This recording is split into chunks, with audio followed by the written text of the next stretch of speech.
Hello students, Bangla study with Chitra YouTube চ্যানেলে তোমাদের সকলকে স্বাগত জানাই। আজকে চলে এলাম নতুন আরেকটা নোটসের ভিডিও নিয়ে।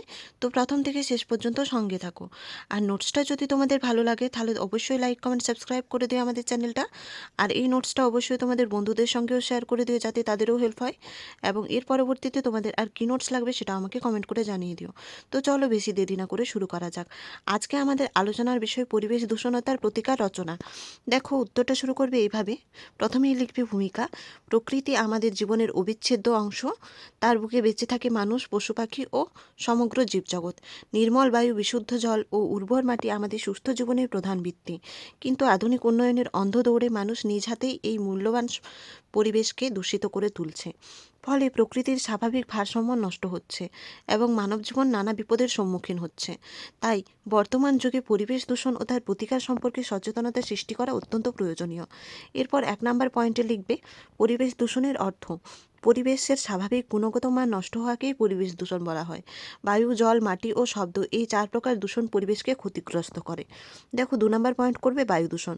কলকারখানার ধোঁয়া, যানবাহনে নির্গত গ্যাস, পলিথিন ও আবর্জনা পোড়ানোর ফলে বায়ু দূষিত হয়। এর ফলে শ্বাসকষ্ট, হাঁপানি ও ফুসফুসের রোগ দেখা দেয়। দেখো, 3 নম্বর পয়েন্ট করবে জল দূষণ। কলকারখানায় বর্জ্য, নিকাশি নালা ও রাসায়নিক সার নদী ও পুকুরে মেশার ফলে জল দূষিত হয়। এতে জলবাহিত রোগ ছড়ায় এবং জলজ প্রাণীর ক্ষতি হয়। দেখো, 4 নম্বর পয়েন্ট করবে মাটি দূষণ। অতিরিক্ত কীটনাশক, রাসায়নিক সার ও প্লাস্টিক ব্যবহারের ফলে মাটি দূষিত হয়। এতে মাটির উর্বরতা কমে যায়। দেখো, 5 নম্বর পয়েন্ট শব্দ দূষণ। লাউডস্পিকার, যানবাহনের হর্ন, কারখানার শব্দ দূষণের প্রধান কারণ। এর ফলে শ্রবণ শক্তি নষ্ট হয় ও মানসিক চাপ বৃদ্ধি পায়। দেখো, 6 নম্বর পয়েন্ট পরিবেশ দূষণের প্রভাব।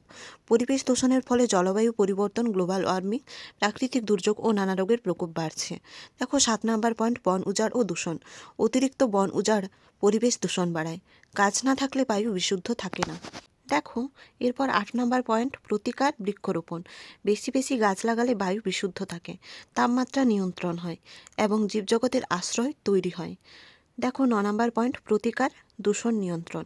কারখানায় বর্জ্য শোধন ব্যবস্থা, যানবাহনে দূষণ নিয়ন্ত্রণ যন্ত্র ব্যবহার করলে বায়ু ও জল দূষণ কমে। দেখো, 10 নম্বর পয়েন্ট প্রতিকার, প্লাস্টিক বর্জন। প্লাস্টিক কম ব্যবহার করে কাপড় বা কাগজের ব্যাগ ব্যবহার করলে পরিবেশ রক্ষা পায়। 11 নম্বর পয়েন্ট মানুষের দায়িত্ব। পরিবেশ রক্ষায় মানুষকেই সচেতন হতে হবে। সরকার ও সাধারণ মানুষের যৌথ প্রচেষ্টায় দূষণ নিয়ন্ত্রণ সম্ভব।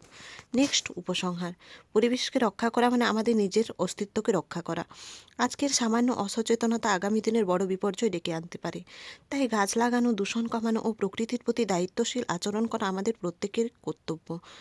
সরকার ও সাধারণ মানুষের সম্মিলিত প্রচেষ্টায়ই একটি দূষণমুক্ত, সুস্থ ও সবুজ পৃথিবী গড়ে তোলা সম্ভব।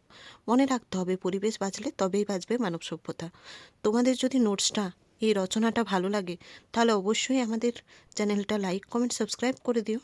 আর এই নোটসটা অবশ্যই তোমাদের বন্ধুদের সঙ্গেও শেয়ার করে দিও যাতে তাদেরও হেল্প হয়। এবং এর পরবর্তীতে তোমাদের আর কী নোটস লাগবে সেটাও আমাকে কমেন্ট করে জানিয়ে দিও। তো এর পরবর্তীতে দেখা হচ্ছে নতুন আরেকটা নোটসের ভিডিও নিয়ে। ততক্ষণের জন্য সঙ্গে থেকো, পাশে থেকো। ধন্যবাদ।